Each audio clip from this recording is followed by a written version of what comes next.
नमस्कार दोस्तों, कैसे हैं आप सभी लोग। उम्मीद करता हूँ आप सभी लोग जहाँ पर भी होंगे बढ़िया होंगे और स्वस्थ होंगे। समुच्चय का चौथा लेक्चर है। चौथे लेक्चर में हम लोग समुच्चय की दूसरी प्रश्नावली को हल करेंगे और हमें ये कंफर्म हो जाएगा कि एग्जाम में समुच्चय से किस टाइप के क्वेश्चन पूछे जाएंगे। तो उम्मीद करता हूँ आप सभी लोग वीडियो में अंत तक बने रहेंगे और लास्ट में आप लोग अपना फीडबैक जरूर देंगे। चलिए क्लास को हम स्टार्ट करते हैं। देखिए, हम आपसे कई बार कहे हैं, जब भी प्रश्नावली को समझाते हैं तो कई बार कहते हैं कि हम प्रश्न को पढ़ेंगे, स्क्रीन पर दिखेगा और आप लोग समझते चलिएगा। ठीक है, तो पहला क्वेश्चन इस समुच्चय की दूसरी प्रश्नावली का पहला क्वेश्चन है, बोल रहा है कि निम्नलिखित में से कौन से रिक्त समुच्चय के उदाहरण है। ठीक है, पहला में बोला है 2 से भाज्य विषम संख्याओं का समुच्चय। 2 से भाज्य विषम संख्याओं का समुच्चय यानी कि प्रकृति। ठीक है, तो यहां पर ये क्या हो जाएगा, रिक्त समुच्चय हो जाएगा, जिसमें हम कंपोनेंट को गिन ना सके या जिसमें कोई भी कंपोनेंट ना हो उसको हम बोलते हैं रिक्त समुच्चय। क्या बोलते हैं, रिक्त समुच्चय बोलते हैं। तो पहला वाला क्या हो जाएगा, पहला वाला क्या हो जाएगा, ये रिक्त समुच्चय हो जाएगा। कौन सा हो जाएगा, इम्पटी सेट हो जाएगा। ठीक है, इम्पटी यानी कि हम क्या बोलते हैं इसको, रिक्त समुच्चय। ठीक है, तो ये क्या हो जाएगा, पहला वाला रिक्त समुच्चय हो जाएगा। ठीक है, दूसरा वाला बोला है सम अभाज्य संख्याओं का समुच्चय। क्या है, सम अभाज्य संख्याओं का समुच्चय। सम अभाज्य संख्याओं का समुच्चय ये हो जाएगा रिक्त समुच्चय। ये नहीं है, क्या है, ये रिक्त समुच्चय नहीं। हम इसको लिखेंगे नॉट इम्पटी। क्या लिखेंगे, नॉट इम्पटी। ठीक है, ये हमारा रिक्त समुच्चय नहीं है। ठीक है, या रिक्त समुच्चय के उदाहरण ये बोला। ठीक है ना, तो ये उदाहरण नहीं है। तीसरा वाला बोला है x एक प्रकृत संख्या है, x लेस देन 5 और साथ ही साथ x ग्रेटर देन 7। ये क्या है, एक समुच्चय है। कौन सा, रिक्त समुच्चय है। तीसरा वाला जो हमारा है वो रिक्त समुच्चय, जिसको बोलते हैं इम्पटी सेट। क्या बोलते हैं, इम्पटी सेट। तीसरा वाला हमारा रिक्त समुच्चय है। ठीक है, यानी कि उसका उदाहरण या रिक्त समुच्चय है। ठीक है, चौथा बोल रहा है y किन्हीं 2 समांतर रेखाओं का उभयनिष्ठ है। क्या है, y किन्हीं 2 समांतर रेखाओं का उभयनिष्ठ है। ये क्या हमारा है, ये भी हमारा एक प्रकार से क्या है, सेट है। क्या है, सेट है, चौथा वाला। ठीक है, ये हमारा क्या है, सेट है, यानी कि समुच्चय है किसका, इम्पटी का। किसका, इम्पटी का। ये भी हमारा है। क्लियर है ना। तो ये क्या बोला है, निम्नलिखित में से कौन से रिक्त समुच्चय के उदाहरण है। पहला वाला है, दूसरा वाला नहीं है, तीसरा वाला है और चौथा वाला है। ठीक है, ये सब क्या है, उदाहरण दिए गए हैं। ठीक है, क्लियर ना। पहला क्वेश्चन हमारा इस प्रश्नावली का खत्म हो गया। ठीक है, इस प्रश्नावली का पहला क्वेश्चन खत्म हो गया है। और दूसरा क्वेश्चन क्या बोल रहा है, ध्यान से पढ़िएगा। निम्नलिखित समुच्चयों में से कौन परिमित और कौन अपरिमित है। ठीक है, लेक्चर नंबर 3 आप देखेंगे तो ये सारे के सारे जो क्वेश्चन दिए गए हैं ना, ये पूरी की पूरी प्रश्नावली ही लेक्चर नंबर 3 के ऊपर बनी गई है। ठीक है, तो बोल रहा है निम्नलिखित समुच्चयों में से कौन परिमित और कौन अपरिमित है। पहला दिया गया, दूसरे का पहला दिया गया वर्ष के महीनों का समुच्चय। वर्ष में देखिए कितने महीने होते हैं, एक वर्ष में 12 महीने होते हैं। ठीक है, तो ये क्या है, जिसको हम गिन सकते हैं उसको हम बोलते हैं परिमित। क्या बोलते हैं, परिमित। और जिसको हम नहीं गिन सकते उसको हम बोलते हैं अपरिमित। ठीक है, तो हम 12 को गिन सकते हैं, तो पहला वाला हमारा परिमित है। क्या है, परिमित है। क्या है, पहला वाला हमारा परिमित दिया गया। ठीक है, और दूसरे का दूसरा क्या दिया गया है, 1 2 3। क्या दिया गया है, 1 2 3 डॉट डॉट डॉट करके दिया गया। ठीक है, तो अब देखिए ये 1 2 3 तो दिया गया है, लेकिन ये कहां तक गया है, इसकी कोई सीमा नहीं है। ठीक है, इसकी कोई लिमिट नहीं है। जिसकी कोई लिमिट नहीं होती है, जिसको हम कभी गिन नहीं सकते हैं, उसको हम बोलते हैं अपरिमित। क्या बोलते हैं, अपरिमित। तो दूसरा वाला क्या है, अपरिमित है। दूसरा वाला क्या है, दूसरा वाला है अपरिमित। अपरिमित। ठीक है, दूसरे का तीसरा क्या दिया गया है, 1 2 3 डॉट डॉट 99 एंड 100। 1 से लेकर 100 तक दिया गया, तो ये परिमित है। क्या है, परिमित है। 1 से लेकर 100 तक दिया गया, इसको हम गिन सकते हैं। 1 से 100 तक बस गिन सकते हैं, जिसको हम गिन सकते हैं वो परिमित होता है। ठीक है ना। दूसरे का चौथा क्या दिया गया है? दूसरे का चौथा दिया गया है 100 से बड़े धन पूर्णांकों का समुच्चय। 100 से बड़े, कितने? 100 से बड़े जो धन पूर्णांक है वो कितने धन पूर्णांक है, इसको हम गिन सकते हैं। एक लिमिट में होती तब हम उसको गिन सकते हैं, ठीक है, लेकिन इसकी कोई लिमिट नहीं है। कहां तक धन पूर्णांक है नहीं पता है। पॉजिटिव इंटीजर है इसका धन पूर्णांक का मतलब है पॉजिटिव इंटीजर, ये कहां तक इसको हम गिन नहीं सकते हैं। तो ये चौथा वाला क्या हो जाएगा? अपरिमित हो जाएगा। क्या हो जाएगा? अपरिमित, ठीक है। दूसरे का पांचवा क्या दिया गया है? 99 है कि 99 से छोटे अभाज्य पूर्णांकों का समुच्चय। 99 से कम है यानी कि परिमित है। 99 यानी कि पहले में दे दिया गया एक गिनती में, ठीक है। तो इसका मतलब ये है कि दूसरे का पहला परिमित है, दूसरे का दूसरा अपरिमित है, दूसरे का तीसरा परिमित है, दूसरे का चौथा अपरिमित है और दूसरे का पांचवा परिमित दिया गया है। क्लियर है ना? दूसरा क्वेश्चन भी हमारा हो गया खत्म। ये सारे के सारे क्वेश्चन बहुत ही आसान हैं और ऐसे ही क्वेश्चन एग्जाम में पूछे जाएंगे। किसी को कोई दिक्कत, किसी भी प्रकार का कोई डाउट अगर है तो वह जो है कमेंट कर सकता है कि सर हमें समझ में नहीं आ रहा है, या हमें ये दिक्कत है, या ये परेशानी है, ठीक है। चलिए अब हम तीसरे क्वेश्चन पे थोड़ा नजर फेरेंगे। तीसरा क्वेश्चन क्या बोल रहा है? निम्नलिखित समुच्चयों में से प्रत्येक के लिए बताइए कि कौन परिमित है और कौन अपरिमित है। ये भी परिमित और अपरिमित से ही पूछा है, ठीक है। तो तीसरे का जो पहला वाला दिया गया है वह बोल रहा है x अक्ष के समांतर रेखाओं का समुच्चय, x एक्सेस, ठीक है। इसके जो समांतर रेखाओं का समुच्चय है वो क्या समुच्चय बन सकता है? वो कहां तक है भैया? है वो क्या एक समुच्चय है? क्योंकि भैया वो एक एक्स पर है, यानी कि एक ही पर है ना, एक्स एक्सेस पर जब एक ही पर है तो एक क्या है? समुच्चय है। क्या है? इसको हम एकल समुच्चय बोलते हैं, एकल सेट, ठीक है, जिसमें एक ही कंपोनेंट होता है। लेकिन यहां पर समांतर रेखा का पूछ रहा है, तो जब समांतर रेखा जाएगी तो वो कहां तक जाएगी कि इसकी कोई गारंटी नहीं है, ठीक है। जब पूछता एक से बी तक के नंबर, एक कितनी इसकी दूरी बनेगी, हम इसको परिमित बोल सकते हैं। लेकिन एक्स एक्स पर कहां तक गई है कोई भरोसा नहीं, इसका कोई पता नहीं है, ठीक है। तो ये हमारा क्या हो जाएगा? अपरिमित हो जाएगा। क्या हो जाएगा? अपरिमित, अपरिमित, ठीक है।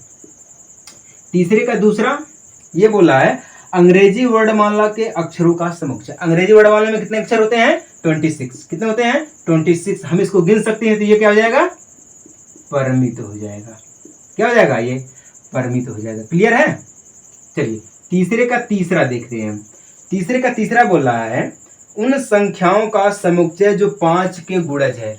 उन संख्याओं का समुच्चय जो 5 के गुणज। भैया 5 के गुणज तो बहुत सारी संख्याएं हैं, 5 के गुणज तो बहुत सारी संख्याएं हैं। क्या हम उसको गिन सकते हैं? एक लिमिट में दिया है, जैसे कि बोल सकता है कि 1 से लेकर 100 तक ऐसी कितनी संख्या है जो 5 के गुणज है, तो वो लिमिट में आ जाता है। लेकिन ये सिर्फ बोल रहा है कि 5 के गुणज, इसकी कोई लिमिट नहीं है। जिसकी कोई लिमिट नहीं होती है उसको हम हिंदी में बोलते हैं अपरिमित। क्या बोलते हैं?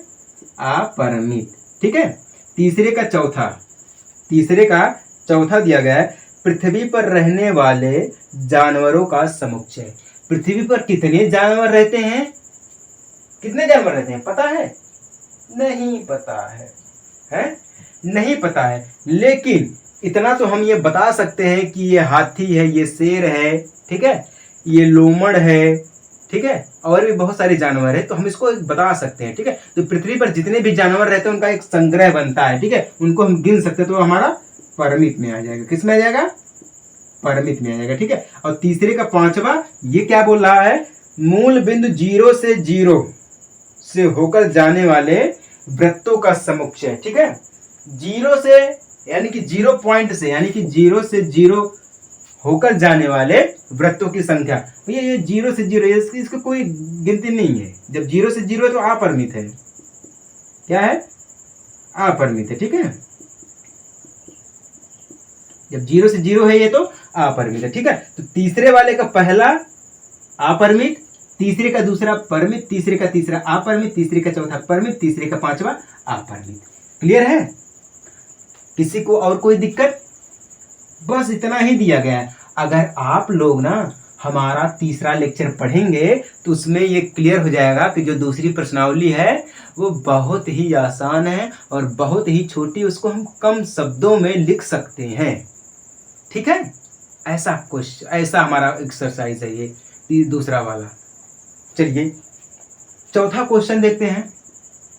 चौथा क्वेश्चन बोला है निम्नलिखित में बतलाइए कि a बराबर b है अथवा नहीं। यानी कि ये पूछा है a बराबर b है कि ये नहीं है, बराबर है या बराबर नहीं, हमें ये बताना। ठीक है?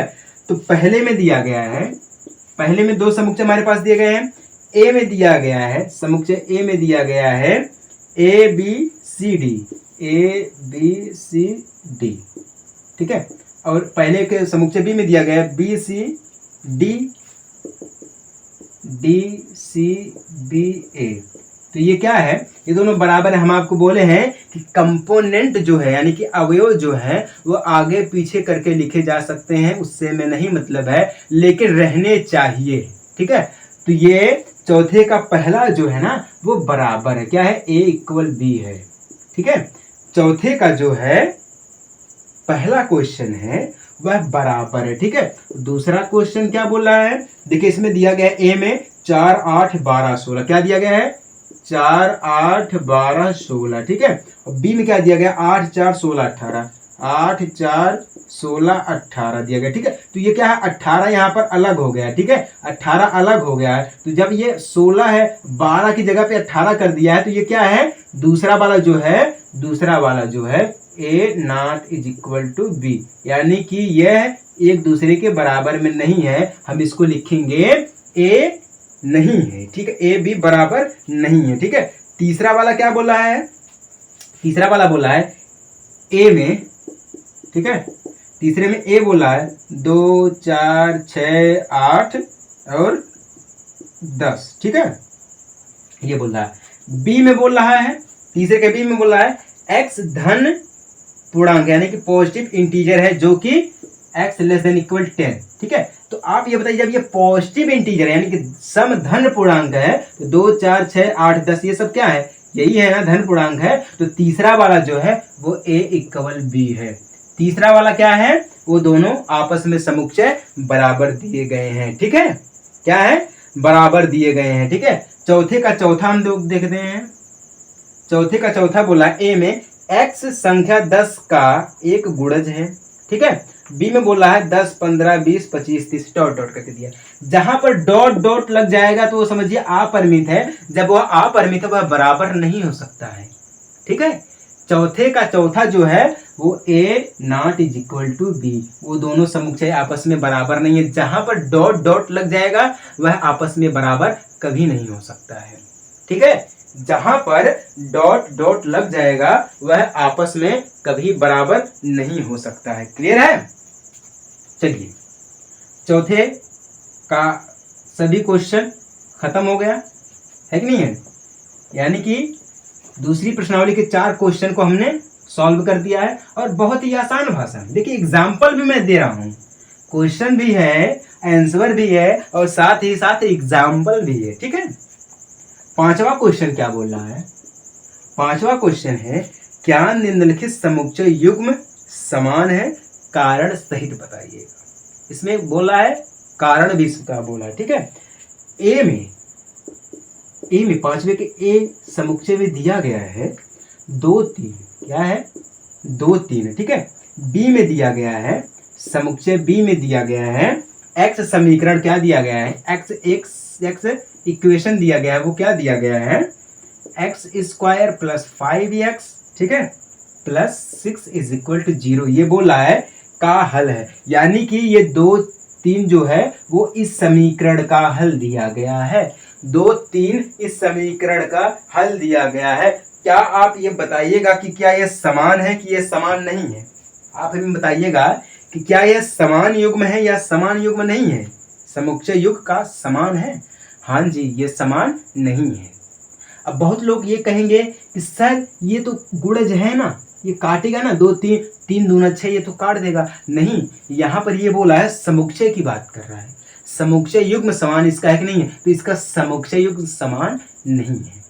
ठीक है, हम यहाँ पे लिखेंगे 5वें का पहले में लिखेंगे नहीं, क्या लिखेंगे, नहीं है, समुच्चय युग्म समान नहीं है। ठीक है, और 5वां का दूसरा क्या बोल रहा है, ये बोल रहा है एक समुच्चय हमारे पास ए दिया गया है, इसमें बोल रहा है एक्स शब्द बोल रहा है, एक शब्द दिया गया FOLLOW, ठीक है, और समुच्चय बी दिया गया है, ये दिया गया है WOLF। तो क्या ये समुच्चय बराबर है? आप ये बताइएगा कि क्या यह समुच्चय जो दिया गया है ये समुच्चय बराबर दिया गया है? देखिए, ये समुच्चय मैं कहूंगा अगर बराबर दिया गया तो आप लोग कहेंगे कि सर ये कैसे हो गया। इसका कारण ये है कि जब हम आपको पहला लेक्चर समझा रहे थे तो उसमें हम आपको बताए थे कि एक होता है रोस्टर रूप और एक होता है समुच्चय निर्माण विधि। ठीक है, देखिए, जब रोस्टर रूप की मैं बात करता हूँ या समुच्चय निर्माण रूप की बात करता हूँ तो उसमें ये दिया जाता है, एक नोट्स में दिया जाता है जो कि इम्पोर्टेंट हमारा होता है। उसमें ये बात होता है कि एक शब्द को हम एक ही बार लिख सकते हैं, 2 बार नहीं लिख सकते हैं। ठीक है, रोस्टर रूप में क्या बोलता है, एक शब्द को हम एक ही बार लिख सकते हैं, 2 बार यूज नहीं कर सकते हैं। और समान समुच्चय में ये बोलता है कि शब्द को हम आगे या पीछे करके लिख सकते हैं। ठीक है, शब्द को आगे या पीछे करके लिख सकते हैं। तो ये दो जो समुच्चय दिए गए, 2 समुच्चय दिए गए हैं, ये क्या है, समुच्चय है, क्या समुच्चय है, समान समुच्चय में। ठीक है, और रोस्टर रूप में, ये दोनों को मिला करके ये क्वेश्चन बना है। अब देखिएगा, FL 2 बार दिया गया है, ठीक है, O भी 2 बार दिया गया, तो O को हम 1 बार लिखेंगे रोस्टर रूप के थ्रू, L को हम 1 बार लिखेंगे, F हमारा आगे पीछे करके दिया, उससे नहीं मतलब हमें है, ये किसमें, समान समुच्चय में आ जाता है। ठीक है, तो ये क्या है, ये है, हम इसको लिखेंगे हाँ, क्या लिखेंगे, हाँ लिखेंगे। ठीक है, इसको हम क्या लिखेंगे, हाँ लिखेंगे। ठीक है, ये समान युग्म है। ठीक है, क्लियर ना। चलिए, 5वां का पहला वाला नहीं है और दूसरा वाला है। ठीक है, बस इतना याद रखिएगा, पहला वाला नहीं है और दूसरा वाला है। क्लियर है। चलिए, अब छठा क्वेश्चन, इस प्रश्नावली का आखिरी का क्वेश्चन है, छठा वाला। ठीक है, 6 क्वेश्चन दिए गए थे। बोला नीचे दिए हुए समुच्चयों में से समान समुच्चयों का चयन कीजिए।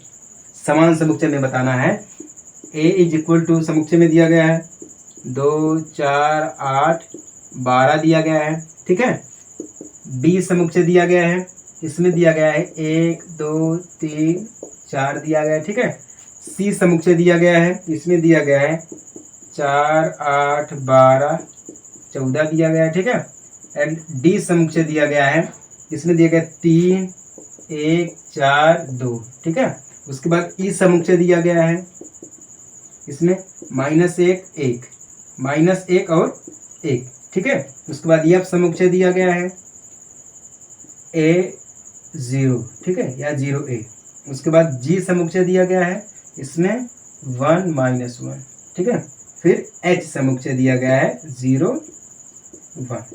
ठीक है, इसमें हमें बताना है कि क्या इसमें ऐसे समुच्चय हैं जो कि समान समुच्चय हो सकते हैं।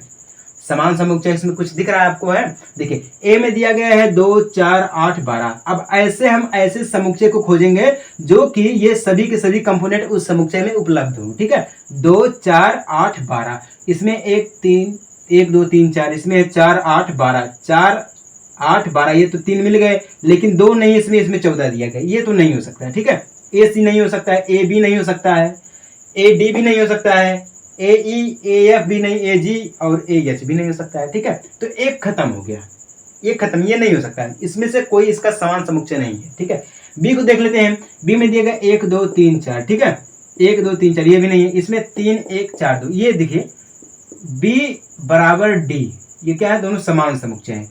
चूंकि कंपोनेंट यानी कि अवयव आगे पीछे करके दिए गए हैं, उससे हमें नहीं मतलब है, आगे पीछे करके दिए गए हैं उससे हमें नहीं मतलब है, हमें मतलब किससे, कंपोनेंट 2 है बराबर होने चाहिए। ठीक है, कंपोनेंट क्या है, बराबर होने चाहिए। ठीक है, ये तो मिल गया, ये 2 मिल गए। अब देखिएगा 4 8 12 14, इसमें ऐसे कोई है जो कि बराबर का कंपोनेंट मिल जाए, इसमें नहीं ऐसा कोई भी है, ये भी खत्म। अब आया ये हम ई की बात कर लेते हैं, ई में और देखिए जी में दिया गया, ठीक है। तो ई इक्वल जी, यानी कि ई और जी जो दोनों समुच्चय हैं वो दोनों समान समुच्चय हैं। बाकी इसमें और ऐसा कोई भी समुच्चय नहीं है जो कि समान समुच्चय बन सके, सिर्फ दो के अलावा, बी बराबर डी, ई बराबर जी, यानी कि बी डी और ई जी ये दोनों क्या है, आपस में समान समुच्चय हैं, ठीक है। तो इस प्रश्नावली को हम लोग बहुत ही आसान भाषा में हल कर दिए हैं। और आपको क्लास कैसी लगी, पसंद आई या समझ में आया कुछ, तो आप लोग अपना फीडबैक जरूर दीजिए, ठीक है। तो इसके बाद हमारे और भी क्लासेस रहेंगे, लेक्चर्स रहेंगे, ठीक है, समुच्चय के भी और भी क्लास के, ठीक है।